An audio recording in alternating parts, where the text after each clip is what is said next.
corazón te canta, mi alma te anhela con todas mis fuerzas. Te amo, roca eterna, tú eres mi esperanza, mi gloria, mi fuerza. En valles de sombra te cuidas, eres lumbrera. Tú eres fiel, no me dejarás de la muerte y me levantarás.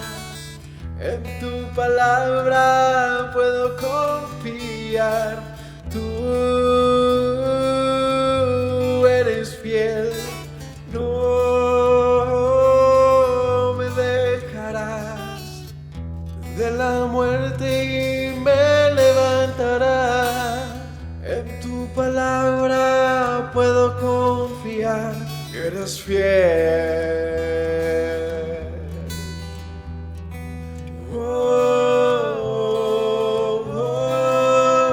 Mi corazón te canta, mi alma te anhela con todas mis fuerzas. Te amo, roca eterna, tú eres mi esperanza, mi gloria, mi fuerza. En valles de sombra te cuidas, eres lumbrera. Tú eres fiel, no me dejarás de la muerte y me levantarás. En tu palabra puedo confiar. Tú eres fiel, no me dejarás de la muerte y me levantarás. En tu palabra puedo confiar. Eres fiel, eres fiel. Tú eres fiel, no me dejarás de la muerte y me levantarás. En tu palabra puedo confiar. Tú eres fiel, no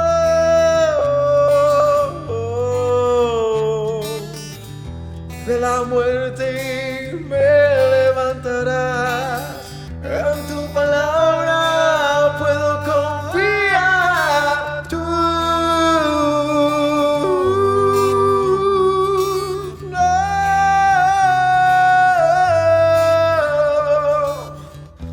de la muerte y me levantarás.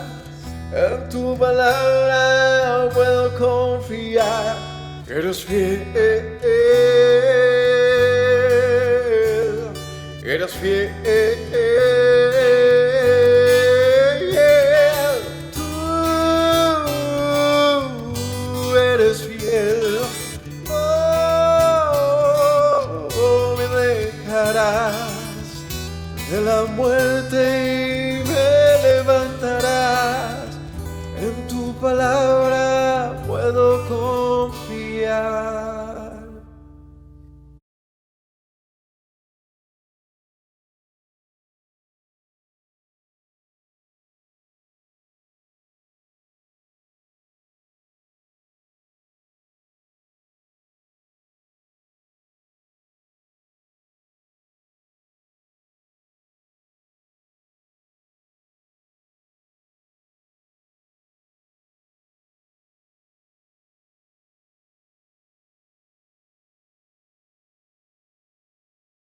Shalom para todos mis hermanos, Yahweh los bendiga, bienvenidos al capítulo 10 del libro de Hebreos, una enseñanza más que les invitamos que nos acompañen. Este es un capítulo de los más, más concluyentes del libro de Hebreos en relación al Mesías y su propósito con nosotros, y también los libros, es uno de los capítulos, que también nos da una advertencia muy importante. Así que hoy vamos a poner mucha atención, porque donde hay advertencias, ¿qué se pretende? Evitar problemas, ¿cierto? Evitarnos una, una consecuencia inesperada. ¿Por qué sería inesperada? Porque de repente no estamos atendiendo. Pero el que atiende, el que abre su oído, el que oye, dice la escritura que es bendito, ¿cierto? Benditos los que oyen. Pues porque estarán advertidos y podrán tomar las acciones, decisiones adecuadas en el tiempo oportuno. Así que, bueno, vamos a estudiar el capítulo de hoy. Vamos a orar. Padre Celestial, te doy gracias en esta tarde por una enseñanza más que podemos compartir, por el tiempo que nos brindas para estar como una congregación, Señor, como hermanos, y de compartir un mensaje por medio del internet, Señor, que quizás llegue al corazón de otro, que pueda también ser advertido como nosotros en lo que tú, Señor, con diligencia nos has anunciado desde tanto tiempo atrás. Gracias te damos en esta tarde en el nombre de Yeshua. Amén. Bueno, agarren sus Biblias y vamos a ir al capítulo 10 de Hebreos. Allí dice: porque la ley, teniendo la sombra de los bienes venideros, no la imagen misma de las cosas, nunca puede, por los mismos sacrificios que se ofrecen continuamente cada año, hacer perfectos a los que se acercan. De otra manera cesarían de ofrecerse, pues los que tributan este culto, limpios una vez, no tendrían ya más conciencia de pecado. Pero en estos sacrificios cada año se hacen memoria de los pecados, porque la sangre de los toros y de machos cabríos no pueden quitar el pecado. Por lo cual, entrando en el mundo, dice: sacrificio y ofrenda no quisiste, mas me preparaste cuerpo. Holocausto y expiación por el pecado no te agradó. Entonces dije: aquí que vengo, oh Dios, para hacer tu voluntad. Vamos hasta ahí. Bueno, este capítulo arranca en una continuación de unos versos que están previamente en el capítulo 9, versículo 23, donde se empieza a hablar del sacrificio del Mesías que puede quitar el pecado. En este capítulo 10 va a hacer va a insistir en un tema de el límite que tiene una ley que aparece en la Torá. ¿Cuál ley? ¿Cuál es la ley que menciona aquí que dice está limitada? La ley de los sacrificios de animales. ¿Sí? Vamos a revisar rápidamente el versículo 23 del capítulo 9. Dice: fue necesario que las figuras de las cosas celestiales, aquí también el capítulo dice teniendo la sombra de los bienes venideros, está haciendo referencia a lo mismo. Dice entonces en el 9: la figura de las cosas celestiales se purificarán así. Pero las cosas celestiales mismas son mejores, con mejores sacrificios que estos, No entró el Mesías en el santuario hecho de mano, figura al verdadero, sino en el cielo mismo para presentarse ahora por nosotros ante Dios. No para ofrecerse muchas veces como era cuando entraba el sumo sacerdote en el lugar santísimo cada año con sangre ajena. De otra manera le hubiese sido necesario padecer, morir muchas veces desde el principio del mundo, pero ahora en la consumación de los siglos se presentó una vez y para siempre por el sacrificio de sí mismo, para quitar del medio del pecado, y de la manera que está establecido para los hombres que mueran una sola vez y luego el juicio. Así también el Mesías fue ofrecido una sola vez para llevar los pecados de muchos y aparecerá por segunda vez sin relación con el pecado para salvar a los que le esperan. Bueno, aquí está hablando del Mesías y su propósito como sacrificio de Dios, donde dice, empieza a argumentar, bueno, ¿cómo es posible que el Mesías pueda ser presentado como un sacrificio con una sola muerte? Él dice, Si fuese de otra manera, tendría que morir todos los días, eternamente, y no una sola vez como ha sido manifiesto, ¿cierto? De tal manera que los sacrificios de animales representaban algo que sería finalmente evidente, y es la muerte del Mesías. Porque al igual que los hombres se estableció que muera una sola vez. Así que Él se ofrece una sola vez para llevar el pecado de muchos y aparecer nuevamente sin relación ya al pecado para salvar a los que le esperamos. O sea que, ¿por qué va a venir el Señor una segunda vez? ¿Cuál fue el propósito de su primera venida? ¿Cuál es el propósito de su segunda venida? El de la primera. ¿Cuál es el propósito de su primera venida? ¿Ah?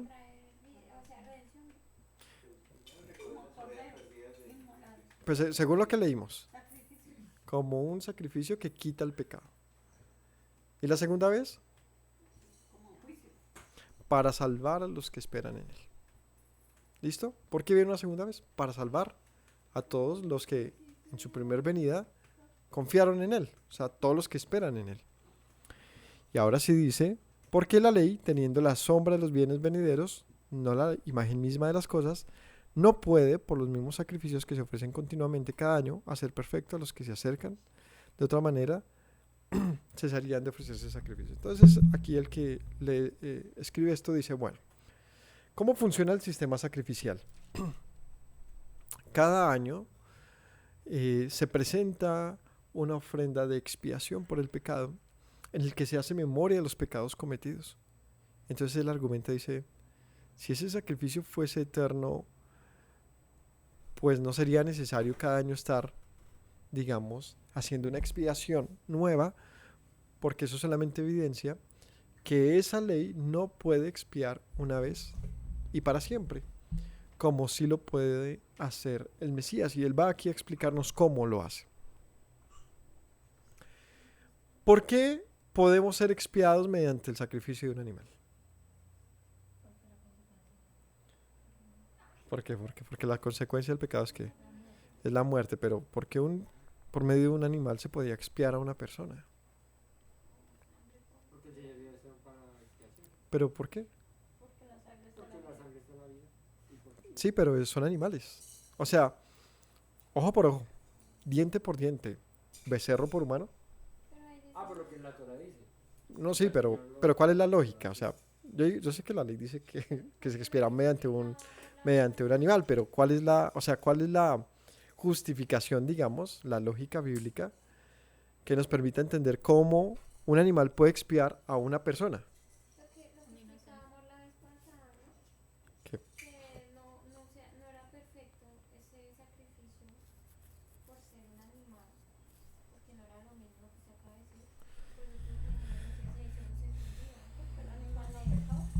dime, dime. Bueno, aquí me dicen porque el animal era inocente, no pecaba, porque era, digamos, momentáneo, pero no podía suplir plenamente al humano, etcétera. Pero la pregunta es ¿por qué? O sea, ¿por qué la muerte de un animal para un pecado que finalmente, o una condición más bien, de pecado que finalmente no se podía expiar? Porque al siguiente año tocaba otra vez hacer una expiación y al otro año otra expiación. Es decir, que por una persona morían continuamente animales a fin de expiarle en un año. Y es algo curioso esto. La semana pasada se habló del ojo por ojo y el diente por diente, ¿cierto? Em, una enseñanza en base a una serie de leyes, donde en lo personal yo entendí algo muy interesante acerca del ojo por ojo y el diente por diente. El mandamiento dice ojo por ojo y diente por diente, pie por pie, ¿cierto? Mano por mano. Y como que uno se pone a pensar desde esa lectura así como pareciera que dice, uno piensa, ok, es justo, o pareciera que dice que es justo que si te han quitado un ojo, entonces tú compenses o equilibres las balanzas, o un juez determine que en el peor de los casos puedas quitarle el ojo, o la otra persona más bien merezca perder el ojo, ¿cierto? Quizás uno entiende eso, pero la verdad es que el pasaje no dice, literalmente, no dice eso. O sea, no es que yo interpreto, no es que el pasaje no está diciendo eso. ¿Qué está diciendo el pasaje? Para entenderlo hay que leer unos versículos más adelante, donde dice, aquí lo voy a parafrasear para no ir al versículo porque no tengo en mente qué capítulo era, pero dice, el que tiene un buey acorneador, cuando éste acornee a otro animal, se pagará buey por buey. Entonces, en la misma lógica, porque es el mismo capítulo, no dice que si yo mato, perdón, que si mi animal, por ejemplo, mató al de otro, entonces vengan y me maten un buey, porque eso no compensa al buey muerto. Yo tengo que pagar con un buey. Es decir, el pago es el equivalente a un buey. Buey por buey es no que le quiten la vida a un buey, sino que me compensen el buey perdido. El ojo por ojo no significa que me quiten el ojo, porque eso no devuelve el ojo al otro, sino que yo le devuelva el ojo. ¿Y cómo le puedo devolver el ojo a una persona? Ahí viene algo bien interesante. Y es que la ley me limita a no devolver más que eso, pero no menos tampoco. ¿Y yo cómo puedo devolver un buey? Pues también el mismo capítulo dice y nos da un ejemplo de cómo se podría devolver un ojo. Dice, cuando un señor golpea a su siervo y pierda el ojo por causa de esto, lo dejará en libertad. ¿Cómo fue el ojo por ojo? El equivalente a perder un ojo es la libertad de un esclavo. Interesante. Es decir, sí hay equivalentes bíblicamente. No necesariamente era devolverle un ojo, porque ¿quién puede crear un ojo en esa época o en esta incluso? Todavía no han llegado a un nivel tal como para devolverle la vista realmente, ¿no? Al otro. ¿Cómo se podía devolverle algo equivalente a su pérdida? Que le dé la libertad, es decir, ya no le debe nada, ya no es su siervo, no puede exigirle nada porque él le arrebató algo equivalente a su propia libertad. Entonces, ¿qué significa esto? Ojo por ojo, diente por diente, ¿qué significa? Que la deuda es equivalente a la pérdida. Entonces otro pasaje dice, porque la paga del pecado es muerte, es decir, ojo por ojo, vida por vida. ¿Cómo puedo, si mi deuda es equivalente a mi muerte, cómo puedo yo tener la capacidad de pagar algo de lo cual la única forma de pagarlo sería con mi propia vida? Un sustituto.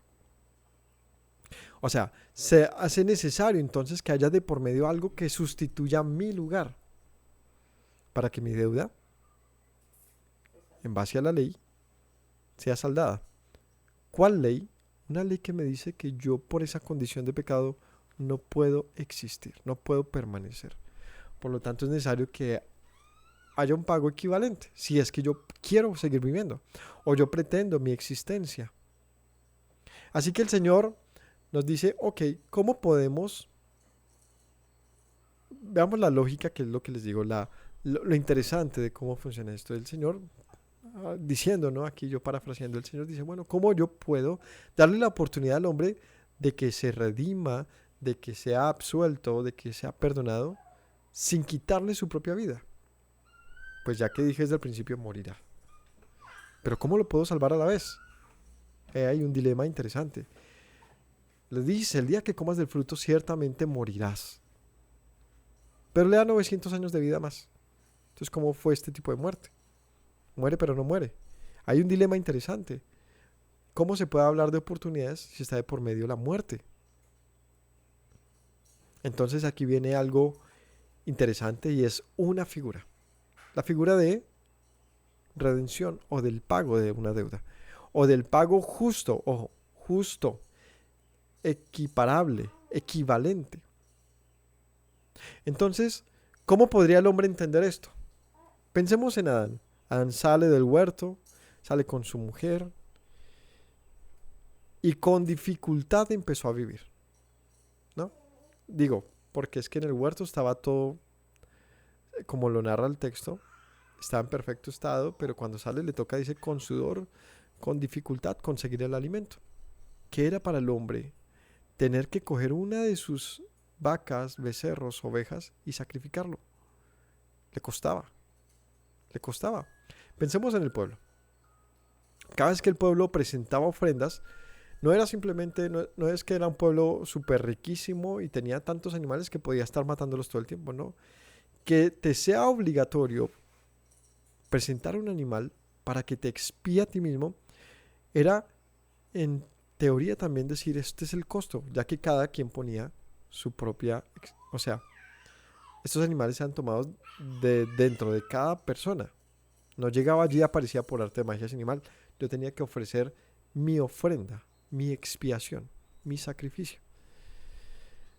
Era un animal que seguramente me habría costado tenerlo ahí, que me sirve para alimentarme, pero entonces ahora tengo que ofrecerlo en expiación por mis culpas. Así que el tema de hay un pago es como cuando estás en una deuda grande y te dice el juez tiene que pagar esto. Este es el costo de lo que usted hizo. Y uno dice, ¿tantos salarios mínimos? ¿Es tan costoso? ¿Cómo es que le llaman a eso cuando alguien paga una fianza? Y eso generalmente es unos cuantos millones de pesos. Y uno dice, uy, que uno se lo piensa, ¿no? Y uno dice, pues no lo puedo volver a hacer, ¿no? Cuando ya te ponen en esa, el Señor pretendía de una u otra manera que el pueblo entendiera que no podía pecar sin consecuencias, más allá de todas las consecuencias que ya trae el pecado de por sí. Y que volver a estar en una restauración con Dios era el equivalente a volver a nacer. O ser redimidos. Ser redimidos, es decir, sustituidos en una transacción en la que la vida estaba de por medio. Y no mi vida. Mi vida incluso podía solamente compensar la pérdida, más no darme otra oportunidad, por cuanto era defectuosa. Pero el animal sí, por cuanto era inocente. Y aquí viene otro punto interesante. Si yo peco y pongo mi vida, simplemente desaparezco del mapa. Listo, pagaste tu vida, moriste, ya, eso fue todo. Pagaste un antes, pero sigue siendo, digamos, pecador. Poner a un animal, ¿qué hacía? El animal era inocente, moría por mí, entonces ¿qué me daba? Otra oportunidad, por cuanto él no era culpable. Era inocente, en su inocencia me permitía a mí una nueva oportunidad. Pero esta oportunidad moría cada tanto que yo pecaba.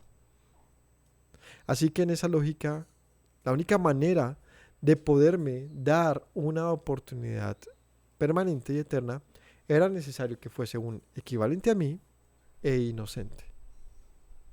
Por lo tanto se presenta el Mesías. ¿Que en qué es equivalente a mí? Y ahí es donde el capítulo de hoy nos lo va a decir. Se hizo carne, se hizo humano y además fue inocente en todo. Por lo tanto, su sacrificio fue equivalente para el rescate no solamente de mí, sino de muchos. Ahora, habiendo dicho todo esto, voy a dejar que el mismo libro también nos lo exprese, porque ya me adelanté mucho de lo mismo que dice ella. Entonces decía, la ley no puede. ¿Cuál ley? Pues la ley de los sacrificios de animales. Aquí no se refiere al conjunto de la ley. Dice, la ley, teniendo la sombra de los bienes venideros, no la imagen misma de las cosas, nunca puede, por los mismos sacrificios que se ofrecen continuamente cada año, hacer perfecto a los que se acercan. Dice, la ley de sacrificios de animales no puede darnos la perfección. ¿Por qué? Porque si fuese así, pues ya se cesaría el sacrificio, ya que somos perfectos. Pues limpios una vez, no tendríamos más conciencia de pecado, pero cada año se hacen memoria del pecado. Sangre de toros y machos cabríos no pueden quitar los pecados, por lo cual, entonces, ¿qué es lo que hace entonces los sacrificios? Si no puede quitar el pecado, ¿qué es lo que hace el sacrificio? Nos da una nueva oportunidad. Nos expía por un determinado tiempo hasta que yo vuelva y peque. Pero ¿cada cuánto pecamos? Lo que hace pensar el sistema es deficiente, porque no puede realmente cambiarme. Ahora, si estamos buscando un sistema que me cambie, ¿no? O que sea perdurable, era tan perdurable como la cantidad de animales que se disponga. Si no hubiesen más animales, no habría más expiación para el hombre. Así que dice aquí, y hay una cita de la cual no hay conocimiento, dice, Por lo cual entrando en el mundo dice, si alguien encuentra esta cita se la agradezco. Sacrificio y ofrenda no quisiste, mas me preparaste cuerpo, holocaustos y expiaciones por el pecado no te agradaron. Entonces dije, he aquí que vengo, oh Dios, para hacer tu voluntad. Para hacer tu voluntad. ¿Quién dijo esto?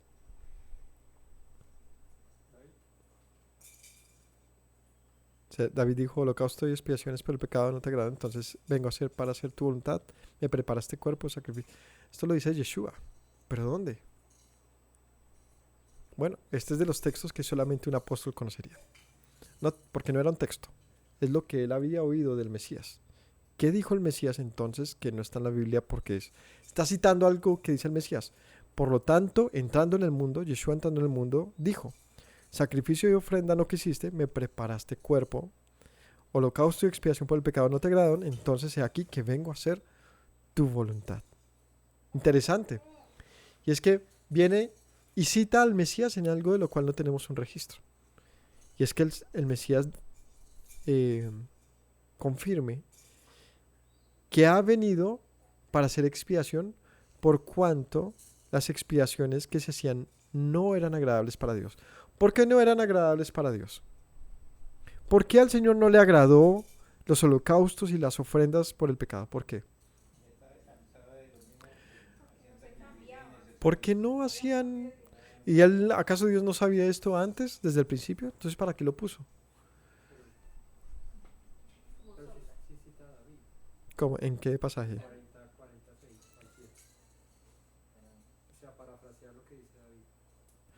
Veamos este Salmo 46.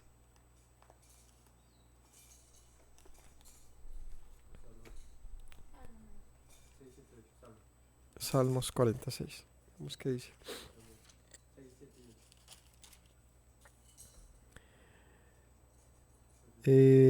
Sí. Sí, perdónenme entonces, porque es que ahorita pensé que era el que hablaba del siguiente verso. Entonces dice, desde el 5 has aumentado tus maravillas, tus pensamientos para con nosotros. No es posible contarlos. Si anunciare y hablar de ellos no pueden ser enumerados. Sacrificio y ofrenda no te agrada, has abierto mis oídos. Holocausto y expiación no has demandado. Entonces dije, aquí vengo en el rollo del libro. Está escrito de mí, hacer tu voluntad, Dios mío, me ha agradado y tu ley está en medio de mi corazón. Sí, lo parafrasea, como dicen aquí. Porque aquí suma, ¿no? Y agrega, me has preparado cuerpo porque no quisiste los sacrificios.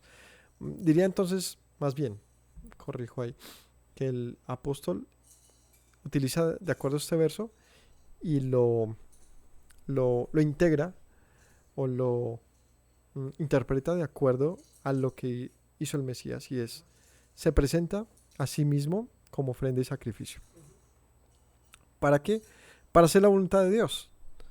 Como está en el rollo escrito de mí, diciendo, primero, sacrificio y ofrenda de holocausto y expiación por el pecado no quisiste ni te agradaron, las cuales cosas se ofrecen según la ley, y diciendo luego, he aquí que vengo, oh Dios, para hacer tu voluntad. Quita lo primero para establecer lo último. En esta voluntad somos santificados mediante la ofrenda del cuerpo del Mesías hecha una vez y para siempre. Sí, él interpreta esto. Entonces, el verso el pasaje dice dos cosas. Que los sacrificios y ofrendas y expiaciones, el Señor ya no las quiso más. ¿Por qué? Porque lo que el Señor no quería era nuestras ofrendas y expiaciones, lo que Él quería era nuestra obediencia. Es decir, como el marido que cada vez que golpea a la esposa o le pone cuernos le llega con flores. Pues agradezcame que le estoy trayendo flores. Y ella diría, pues yo no quiero sus flores, yo lo que quiero es que no me golpee o no me ponga cachos. ¿Sí? De una u otra manera eso es lo que representan las ofrendas. Es una oportunidad quizás para nosotros, pero no es que el tema aquí es matemos tantos animales como sea posible. El Señor se cansó, naturalmente desde el principio, de que el pueblo haya utilizado esto simplemente como una mera tradición y no haya realmente hecho un esfuerzo por la obediencia. Así que dice acerca de lo segundo, vengo para hacer tu voluntad, establece lo último. En esta voluntad somos santificados mediante la ofrenda del cuerpo del Mesías. Entonces, él lo interpreta. me preparaste cuerpo para hacer expiación. Quita lo primero, es decir, lo de los animales para establecer esto, que mi cuerpo como expiación es lo que este autor nos interpreta, nos dice, ¿cierto? Y es que nosotros alcanzamos santidad, es decir, una expiación real, mediante la sangre del Mesías una vez y para siempre. Pero viene la pregunta difícil y es, el animal no me podía expiar en un plano eterno, por cuanto cada año yo tenía que hacer expiación nuevamente. Yeshua nos puede expiar una vez y para siempre, según lo que dice este pasaje. Pero la pregunta es, ¿cómo puede expiarme si finalmente yo sigo pecando? ¿Mm? ¿Qué dicen ustedes? ¿De qué se trata esto? ¿Cuál es la diferencia? Pues yo sigo pecando, solamente que ya no presento una ofrenda. Entonces, ¿en qué corrige? ¿Qué corrige? O sea, si era un defecto de la ley, ¿qué corrigió esto? Sí, pareciera que es un defecto no en que la ley estaba mal, sino que no tenía un logro en relación a pues, quitar el pecado del mundo realmente. Entonces nosotros decimos, Yeshua quita el pecado del mundo, pero nosotros seguimos pecando. ¿Cómo lo quita? Ahí hablo de los creyentes. Nosotros creyentes pecamos. ¿Cuál fue la diferencia entonces? Ayúdenme con esto. Antes éramos ignorantes y desobedecíamos la Torah y desobedecíamos y éramos, ¿cómo se dice? Infractores. Voluntariamente lo hacíamos, agredíamos con la libertad. Ahorita pecamos, pero no lo hacemos, o sea, no lo hacemos como practicándolo. Pecamos mientras seamos humanos, como quien dice, como dice la palabra, miserable de mí que me quitarás el cuerpo de pecado. Pero ya no lo hacemos voluntariamente. ¿Me entiendes? Sí. Nos apartamos, es que solo alcanzamos misericordia y somos, primero Pero somos antes la gente no se apartaba. ¿ah? Pero antes la gente no hacía eso. La gente no, pero estamos haciendo una pregunta abierta. O sea, otra vez, ayúdenme con esta, ¿no? Todos. Si la muerte del Mesías venía a ser una solución a un problema de antaño, que era que los sacrificios continuos no lograban realmente hacernos perfectos, ¿cómo mediante la muerte del Mesías podemos evidenciar que sí alcanzamos una perfección? ¿Cuál es la evidencia? No, de nosotros. ¿Dónde está la evidencia que cambió en algo eso? O sea, nosotros, véanse en el espejo, veámonos. Veámonos nosotros como creyentes, el pueblo de Dios, quien quiera que sea. ¿Cuál es la diferencia? Pues que transformó nuestras mentes, ¿no? ¿Cómo? Por medio de Yeshua, o sea, por Pero eso ¿cuál es la evidencia? Ah, bueno, ahí está la palabra clave. El fruto. Debe haber un fruto. ¿Cuál es la evidencia? Un fruto. ¿Y dónde está ese fruto? Vamos a leer. Ciertamente todo sacerdote está día tras día ministrando, ofreciendo muchas veces los mismos sacrificios que nunca pueden quitar el pecado. Ahora, él no está diciendo que los sacrificios no expiaban, pues la ley dice que expiaban. Lo que está diciendo es que no pueden hacerlo eternamente, sino que cada año tocaba volver a hacer una expiación y volver y volver y volver. Lo que hacía que se convirtiese en algo, digamos que, pues sin sentido. El Mesías, habiendo ofrecido una vez para siempre un solo sacrificio por los pecados, se ha sentado a la diestra de Dios y aquí en adelante esperando hasta que sus enemigos se han puesto por estrado de sus pies. Porque con una sola ofrenda hizo perfectos, ojo que aquí está la clave, con una sola ofrenda hizo perfectos para siempre a los santificados. El Señor nos ha hecho perfectos, de acuerdo a este pasaje. ¿A quiénes? Pues a los que hemos esperado en Él. Vamos a tratar de entender esto de ser hechos, ser perfectos para siempre.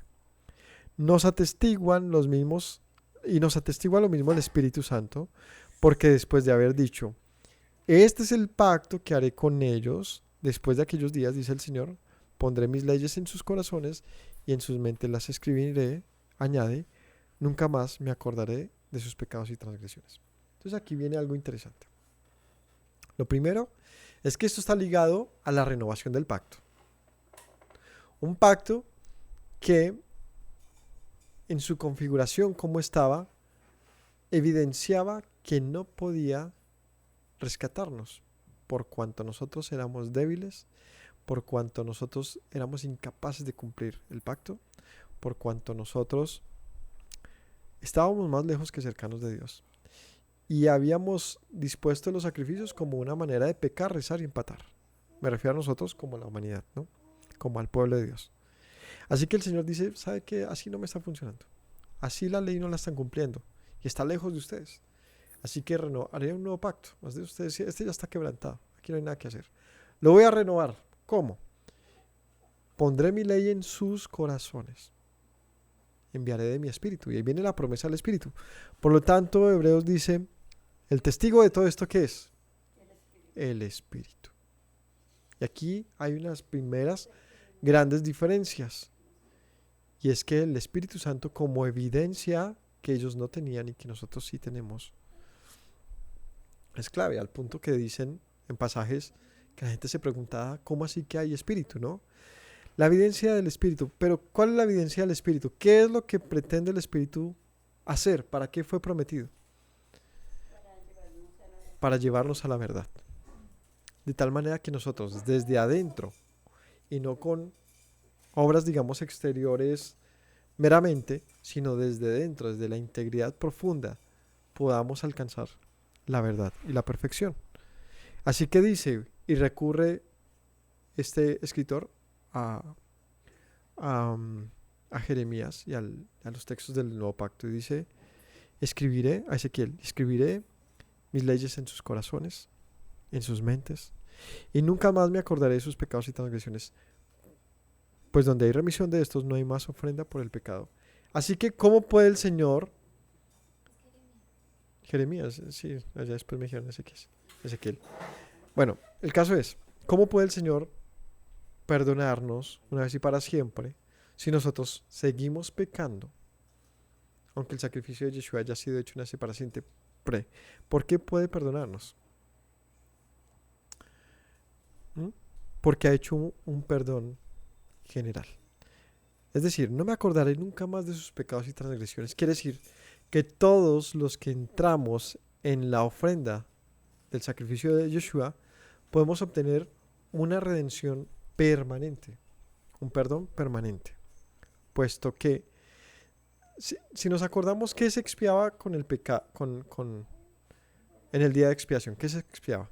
En la Torá, cuando se ofrecía el sacrificio de expiación, ¿qué se expiaba? ¿Pero cuál pecado? ¿Cuál es el de hierro? ¿Cuál es el de hierro? El de hierro. Es un pecado que se hacía por ignorancia, involuntariamente. Era un pecado en el cual no había una determinada, deliberada intención. Ese es el pecado que se perdonaba. No es que el asesino espéreme hasta el día de expiación para ser perdonado. Moría si el juez determinaba que era culpable.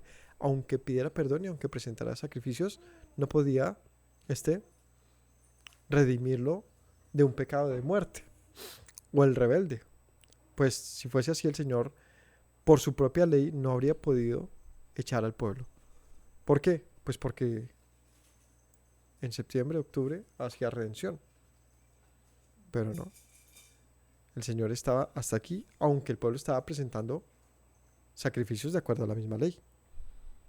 ¿Entendemos? O sea, aquí parece una contradicción. Dice, permites los sacrificios como una solución y perdón para que tu ira no se acumule, pero nos terminas echando, ¿no? Diría alguien, acusaría al Señor, pero nos echas y nos mandas a las naciones y cumples todas las maldiciones, aunque nosotros seguíamos presentando las ofrendas. ¿Qué respondería el Señor? Es que ustedes se rebelaron. Y la rebelión es un pecado de muerte, lo que significa que no puede ser expiado por un animal. Entonces, ¿Yeshua puede expiarnos de la rebelión? Es una pregunta interesante. Pienso yo, ¿no? Dice que él mandó a su único hijo para salvar a la humanidad, para todo aquel que quiera, ¿no? Entonces, si usted se revela voluntariamente, entonces igual se podría que Dios desde un momento Vamos a ver, porque son preguntas importantes. No se puede, no podría porque dice la palabra que si pecamos después de haber tenido tan grande salvación, solo nos espera una hora. Sí, por eso es importante porque estas preguntas son el preámbulo de lo que sigue. Y es, ¿será que podemos confiarnos en que, bueno, si Yeshua me ha expiado una vez y para siempre, entonces puedo pecar? Finalmente Dios ya me ha perdonado. ¿Será que esa es lo que está diciendo este texto? Error, grave error. ¿Por qué no está diciendo esto? Lo que está diciendo es que el costo de la renovación del pacto fue la muerte del Hijo de Dios, a fin de que fuera suficiente para perdonarnos una vez y para siempre y poder entrar en un nuevo pacto en el cual, guiados por el Espíritu, con la ley en nuestros corazones, viviéramos perfectamente en la ley, en justicia y en santidad. Pero es donde uno dice, pero yo me miro al espejo y yo ando perfectamente en la ley. ¿Mm? Dice, dice David, ¿no? Dice, andaré en tu ley, ¿cierto? Creo que dice así, eternamente y para siempre, y andaré en libertad, ¿no? En la perfecta ley, en la ley de la libertad, diría por ahí un apóstol hablando ya de ella, la perfecta ley. ¿Cómo yo puedo andar perfectamente? Pues no andando en rebelión.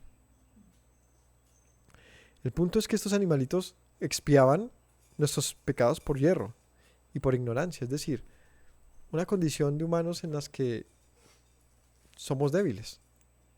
Y el Señor lo entiende. Y por eso dice, santifíquense delante de mí. Pero la rebelión, el punto es que el pueblo pensaba, de alguna manera, ignorantemente, pensaba que sus actos de rebelión, de idolatría, de todo lo malo que hacían, podía ser tranquilamente expiada cada día de Yom Kippur. Por lo cual el Señor se hastía y los envía tan lejos como es posible. Pero dice, pero mira, no será para siempre. Y por causa del remanente, es decir, de los que no se rebelan, promete la renovación del pacto y envía a su Hijo a fin de que, así como muchos no se rebelaban en el pasado, pues ahora muchos tampoco lo hagan. Pero ya no por sacrificios que estaban, digamos que obligantemente relacionados con el templo, lo que haría imposible, digamos, también esto a nivel del global, sino que tuviésemos la conciencia del equivalente de esto. De pronto tú menosprecias el costo de una oveja, de una cabra, de un becerro, pero estamos hablando del Hijo de Dios, uno equivalente a mí, pero también equivalente a Dios. Eso es algo que le da un valor incalculable, simplemente que no tiene valor, ¿no? Ya no hay valor para esto. Puedes decir, esa oveja vale menos que yo y me está supliendo mi lugar, pues matemos cuantas que sea necesario. Pero ¿qué pasa cuando el que está en lugar tuyo es el Hijo de Dios? Y es de lo que Hebreos nos quiere concientizar. No que ahora tenemos libre pecado. Peque, pues Dios ha dicho que nos perdonará. No.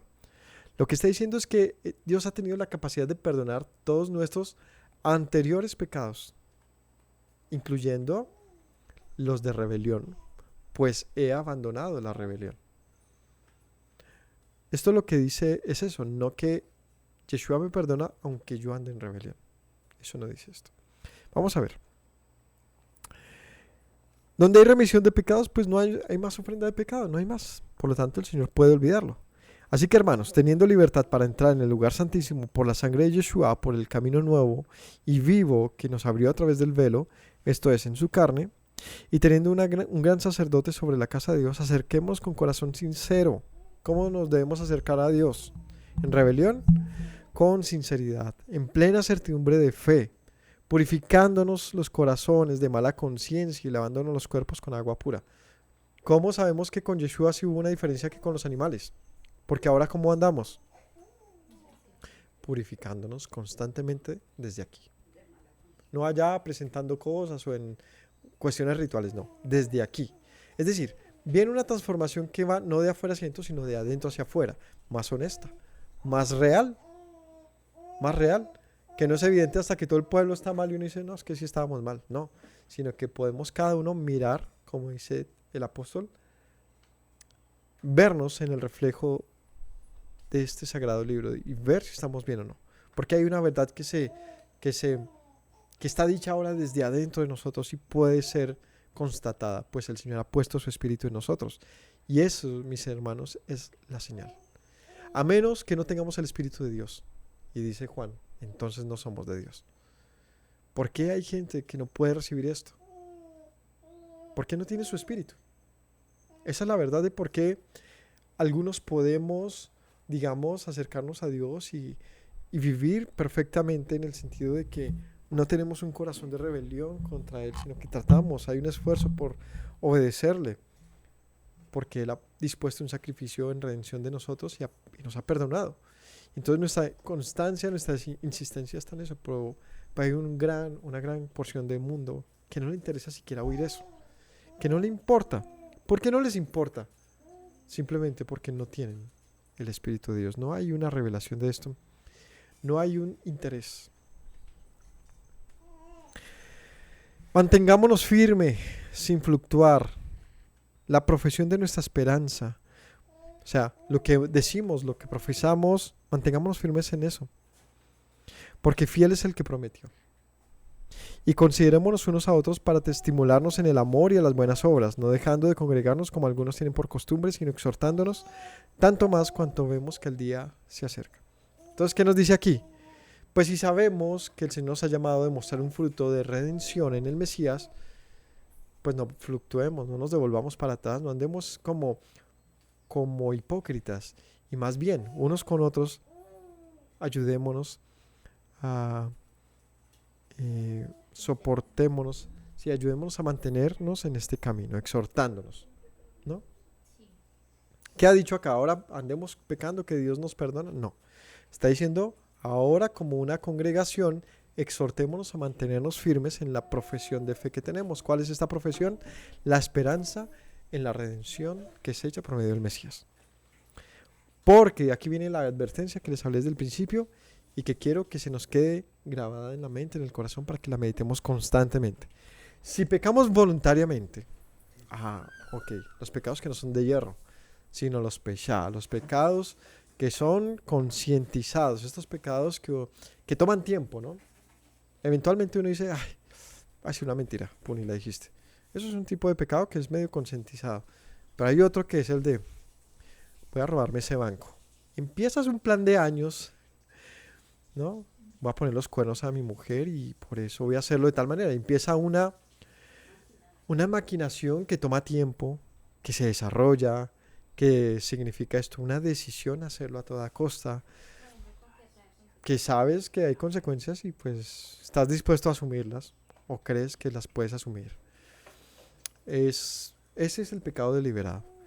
Por lo tanto, es un pecado de apostasía, de alejarnos de la fe, pensando que quizás tengamos suficiente oportunidad para volver. Es un pecado de, Señor, voy a salir del paraíso un momentico, ya vuelvo, son 15 añitos nomás, del paraíso. Voy a dejar un momentico el árbol de la vida, me voy allí a revolcarme un momento, es que me gusta, tú entiendes, soy un hombre, es el pecado deliberado, donde yo me justifico incluso en que el Señor me entiende, para ir y revolcarme. A ese pecado es el que me refiero. Si pecamos voluntariamente después de recibido el conocimiento de la verdad que el Espíritu ha puesto en nosotros, pues ya no hay más sacrificio. Y no porque no podamos sacrificar otro animal, no, sino porque es que ya el sacrificio dispuesto para la redención ha sido consumado. Lo que estás haciendo es despreciar el sacrificio. ¿Vas a volver al de los animales que finalmente tampoco te pueden expiar por la rebelión? No tienes ninguna opción. ¿Qué existe para ti? Entonces, si es que este pecar deliberadamente es retroceder al nivel de definitivamente abandonar el camino. ¿Usted cree que Pedro no negó conscientemente al Señor 3 veces? Sí. ¿El Señor lo perdonó? Sí. ¿Por qué? Porque es que no es el pecado que estoy hablando. O sea, vamos a dibujarlo para que lo entendamos. ¿Cuál es el pecado al que se refiere aquí? Un pecado deliberado. ¿Cuál es el pecado de rebelión? El pecado de rebelión es que tú, conociendo la ley, estás dispuesto a negarla, a olvidarla, a sobrepasarla de una manera arrogante, voluntariosa, y estás dispuesto a asumir esas consecuencias. Y entonces, como les digo, ¿cuál ejemplo está de esto? ¿Qué ejemplos podemos poner? Pues que tú mantengas entonces un pecado en tu vida, uno o muchos. ¿Cómo qué? Pues que tú, a sabiendas de todo esto, entonces persistas, no sé, en la idolatría, persistas en las fornicaciones, persistas en la corrupción, persistas en la lujuria, o sea, tantas cosas de las que todos sabemos que nos pesan, nos jalan duro, ¿no? Las mentiras, el odio, el olvidarnos de los mandamientos que son relacionados con Dios. O sea, hay tantas cosas que uno dice, ¿por qué yo persisto en no cumplirlo? ¿Será que estoy pecando deliberadamente? Y es donde tenemos que detenernos, antes de que sea demasiado tarde. Que la advertencia tiene como propósito es decirte es eso. Ojo, porque el tiempo no lo tienes, tú no tienes el control de ese tiempo. Y tú, confiado en que puedes andar así, pues entonces no estás en el nuevo pacto, ni en el antiguo, ni en ninguno. Tú estás simplemente lejos del pacto, por lo tanto no hay nada para ti. A ver, si has recibido el conocimiento, la verdad, o sea, no eres un ignorante de esto, sabes qué debes y qué no debes hacer, y aún así permaneces o sea, como dicen en Colombia, te echas a las petacas, te vale 5, pues has menospreciado, has pisoteado la sangre preciosa del Señor. ¿Qué queda para ti sin una horrenda expectación de juicio? O sea, solo queda para ti el juicio. Hervor de fuego que ha de devorar los adversarios. ¿Cuáles? De los que se leyó antes, de los cuales leímos en el capítulo 10, versículo 12. El Mesías, habiendo ofrecido una vez para siempre un solo sacrificio por los pecados, se ha sentado a la diestra de Dios de en adelante, esperando hasta que sus enemigos sean puestos por estrado de sus pies. ¿Cómo eres considerado si pecas deliberadamente? Un enemigo. Un enemigo. Para quien está preservado, ¿qué? Que Él venga en su victoria y ponga su pie sobre ti, sobre sus enemigos. Es decir, vas a ser contado como un enemigo de Dios. Un enemigo de Dios no es el que dice no hay Dios, meramente. Un enemigo de Dios es el que, diciendo que hay y que le conoce y que le entiende, y es el peor de los enemigos. Porque no es un enemigo frontal y valiente que le dice, ¿sabes qué? Es que yo no quiero nada contigo, Dios. Quiero vivir mi vida así. Yo creo que el Señor hasta dice, buena, porque ya sé que no hay nada conmigo. No vienes aquí con tu carita de hipócrita. No, ya sé, toma tu vida, te la dejo hasta los 85 años. Vive como quieras. Es tu vida. Mejor así. Y no de, Señor, qué hermosa es tu ley. Ay, qué pasaje tan maravilloso. El Señor me bendiga y me cubra con su sangre. Y al momentico estás en el prostíbulo, estás, ay, a mí no me importa, no me hable más de su Shabbat, estás alejado, ajeno a Dios, pero dices que lo conoces y que lo entiendes. Y ojo, y has leído, no es que tú crees que lo entiendes, no. Ah, sí, los mandamientos están ahí. Es un pecado deliberado y es el peor de todos porque es de arrogancia. Es un pecado que sea porque sabiendo lo que debes hacer no te importa. Es de menosprecio, por lo tanto, de aborrecimiento. Dice el pasaje, ¿no? De la ley de Dios acerca del que tome su nombre en vano. ¿Cómo dice? No tomarás el nombre del Señor en vano, porque Él no dará por inocente al que tome su nombre en vano, ¿cierto? Dice, ¿cómo es que dice el que dice que hace misericordia por generaciones? ¿Se pasa? ¿Pues en ese mismo? Es en el de... ay, espera y lo leemos que se me olvidó. Pues lo leemos rápido porque se me olvidó dónde es que está. Dice... sí, En el 4, no te darás imagen, ninguna semejanza a lo que está en el cielo ni en la tierra. No te inclinas a ellas ni las honrarás, porque soy Señor, tu Dios, fuerte y celoso, que visito la maldad de los padres sobre los hijos, hasta la tercera y cuarta generación de los que me aborrecen. Ahí, eso era lo que estaba buscando. Y hago misericordia a millares de los que me aman y guardan mis mandamientos. ¿Para quién está pensada la misericordia? Para los que le aman, o sea, los que guardan sus mandamientos. ¿Para quién está pensado el juicio? Para los que le aborrecen. ¿Y quiénes le aborrecen? Los que no guardan sus mandamientos. Los que tienen un Dios ajeno. Es decir, pues yo sé que tú eres mi Dios, pero es que tengo otro. O sea, es poner a competir a Dios con su libre deseo. Que es el equivalente a meterle en la casa a la esposa otra mujer y decirle aguántesela a las malas. Y decirle yo te amo. Pues la esposa lo único que va a decir es usted me aborrece. Usted es un desgraciado. Lo único que va a decir ella. ¿No? Porque le da su toque. Bueno, el que viola la ley de Moisés por el testimonio de 2 o 3 testigos muere irremisiblemente. Ahora él va subiéndole nivel a esto. Listo, ya entendemos. Recordemos que Hebreos es un libro escrito para doctos de la ley, los que entienden de todo esto. Dicen, ¿qué dice la ley?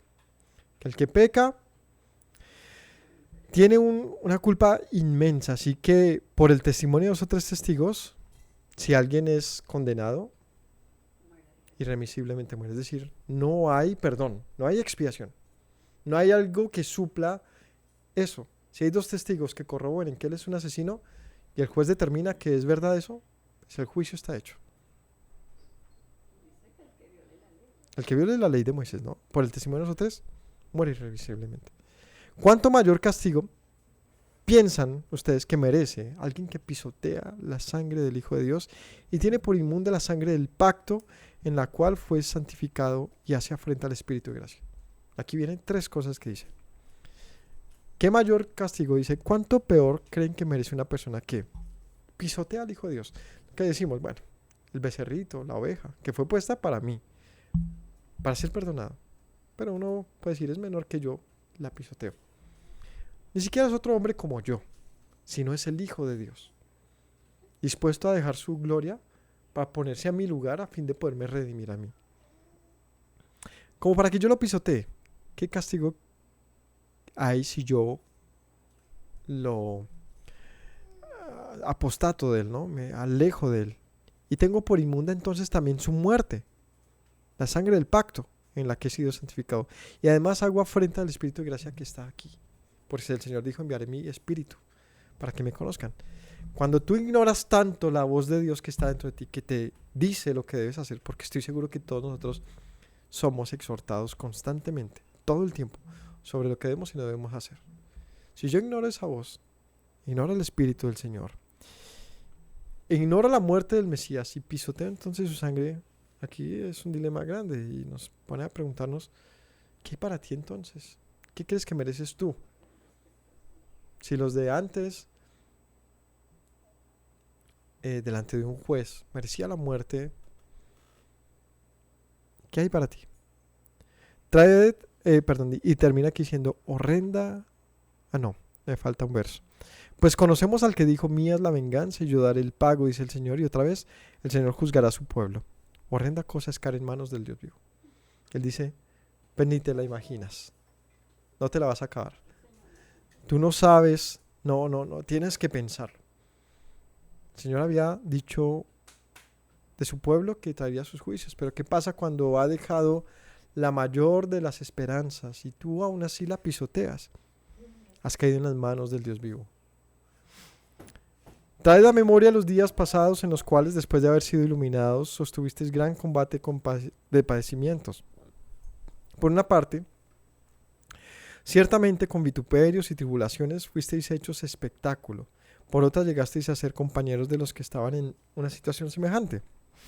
Porque de los presos también os compadecisteis. Y el despojo de vuestros bienes sufristeis con gozo, sabiendo que teníais en vosotros una mejor y perdurable herencia en los cielos. Ahora, aquí recordemos que está hablándole a un pueblo hebreo, este libro no, particularmente, pero creyente. ¿Mm? Y les convence o trata de, más bien, no, convencer no es la palabra, de sustentar cómo la creencia antigua hebrea, pues tiene lugar en las palabras del Mesías y con los hechos recientes de ellos, que era la muerte del Mesías. Como todo esto no estaba alejado de la ley, sino al contrario, era soportado por la misma ley y por lo tanto tenía un sustento doctrinal. Así que él dice, recuerden, cuando fueron iluminados por este mensaje y han sostenido hasta este momento gran padecimiento. Estos hebreos, ¿cómo les tocó? Más difícil, porque ellos tenían padecimiento con sus propios hermanos judíos y con los extranjeros. Dice, ustedes se compadecieron incluso de los presos, por el despojo también sufrieron con gozo, cuando les quitaban sus cosas, sabiendo que tienen una mejor y perdurable herencia en el cielo. No pierdan entonces su confianza, que tiene gran galardón, porque es necesario la paciencia para que, habiendo hecho la voluntad de Dios, obtengan la promesa. Y que termina aquí diciendo, pues todo lo que ya han vivido, lo que significa, lo que esto nos hace pensar es que este libro lo escribe después de un buen tiempo.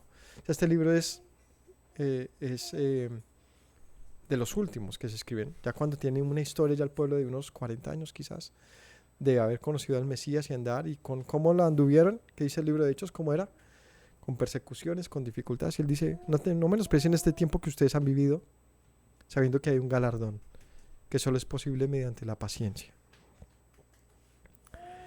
Porque aún un poquito, y el que ha de venir vendrá y no tardará, mas el justo por la fe vivirá. Si retrocediere, no agradará a mi alma. ¿Cómo debemos andar sin regresar atrás? Una fe perdurable. Un poquito. Falta un poco nomás. Y cuando ha pasado mucho tiempo, tranquilo, falta un poquito nomás. Recordemos el pasaje de ayer con lo que decía David. Dice, ¿hasta cuándo, Señor? Pero después le dice, ¿por qué te abates, oh alma mía? Aún he de alabarle. Vendrá un mañana. Cuando sea que llegue. Pero vendrá un mañana y sé que le alabaré. Aquí lo dice lo mismo. Aún un poquito. O sea, está consolándoles, diciéndoles, ¿por qué se cansan? ¿Por qué se cansan? ¿Porque tarda Él? No, sino que nuestra fe debe ser renovada y no retrocedamos, porque al retroceder no le agradamos. Pero nosotros, aquí, con fortaleza dice, no somos de los que retroceden para perdición, sino de los que tienen fe para preservación del alma. Entonces, aquí en el capítulo 11 va a hablar de la fe. ¿Cómo debe ser nuestra constancia delante de Dios? Con fe, perdurable. Tiene que ser insistente. No nos cansemos, mis hermanos. Sé que los días son difíciles, sé que hay muchas pruebas, pero también sé que nosotros no somos de los que andamos como rebeldes. Así que no te metas en ese grupo de los rebeldes, porque la rebelión es retroceder al punto que ya no hay nada más que hacer, ya no hay un plan C. De hecho, el plan A se ejecutó en dos partes. El plan A es el de siempre, el que se manifiesta desde el Edén, cuando los viste con ropas de un animal, luego de haber pecado. Es el mismo plan, solamente que tuvo una parte donde hace con cosas que son figura de lo venidero y luego lo pone en evidencia al Mesías. Y dice, ya no hay nada más que hacer. Solamente falta que Él regrese para rescatar a los que esperaron en Él. Pero los que retrocedieron serán contados como sus enemigos. Difícil y dura palabra es esta, porque si nosotros no la entendemos o no queremos entenderla, la verdad es que él advertía, este pasaje advertía de que podemos ser como las vírgenes insensatas, que llegó el esposo y no fueron contadas, fueron rechazadas. Y ellas estaban muy confiaditas, pero fueron rechazadas. Que no nos coja esto de esta misma manera, sino más bien que seamos advertidos, pues el propósito de la lectura, del insistente estudio de la Biblia es eso, que no seamos como un insensato que nunca fue advertido ni enterado del mal que le presagiaba, sino que más bien podamos correr con alegría, con esperanza hacia los brazos de nuestro Dios. Y digámosle a nuestra alma, ¿por qué te abates, oh alma mía? ¿Por qué te abates? Aún he de alabarle. Que tengan todos una excelente tarde, familia. Recordemos las palabras del Señor que nos dijo, si permanecen en mis palabras serán verdaderamente mis discípulos y conocerán la verdad y la verdad les hará libres. Shalom para todos.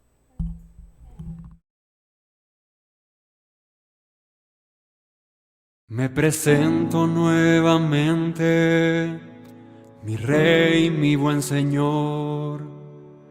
Mis pasos se han desviado, necesitan dirección.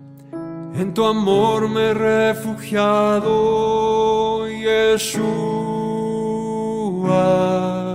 pues así al Padre puedo hoy decir. Me presento nuevamente, mi Rey, mi buen Señor. Mis pasos se han desviado, necesitan dirección. En tu amor me he refugiado, Yeshua, pues así al Padre puedo hoy decir. Abba, Padre, Baruch atah,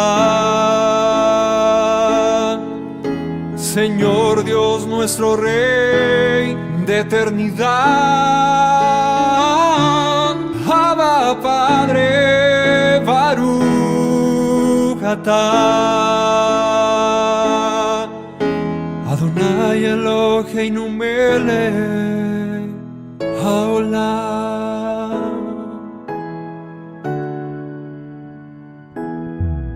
Me presento nuevamente, mi Rey, mi buen Señor. Mis pasos se han desviado, necesitan dirección. En tu amor me he refugiado, Yeshua, pues así al Padre puedo hoy decir. Me presento nuevamente, mi Rey, mi buen Señor. Mis pasos se han desviado, necesitan dirección. En tu amor me he refugiado, Yeshua, pues así al Padre puedo hoy decir. Abba, Padre, Baruch atah, Señor Dios nuestro Rey de eternidad. Abba, Padre, Baruch atah, Adonai Eloheinu melech haolam. Diste tu hijo con devoción, sacrificio de amor, hasta la muerte el seguirlo para darme salvación. Al tercer día resucitó, a la muerte él venció, luego al cielo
Me presento nuevamente, mi Rey, mi buen Señor. Mis pasos se han desviado, necesitan dirección. En tu amor me he refugiado, Yeshua, pues así al Padre puedo hoy decir. Me presento nuevamente, mi Rey, mi buen Señor. Mis pasos se han desviado, necesitan dirección. En tu amor me he refugiado, Yeshua, pues así al Padre puedo hoy decir. Abba, Padre, Baruch atah, Señor Dios nuestro Rey de eternidad. Abba, Padre, Baruch atah, Adonai Eloheinu melech haolam.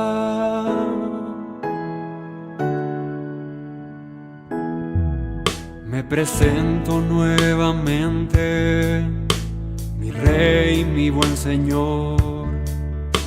Mis pasos se han desviado, necesitan dirección. En tu amor me he refugiado, Yeshua, pues así al Padre puedo hoy decir. Me presento nuevamente, mi Rey, mi buen Señor. Mis pasos se han desviado, necesito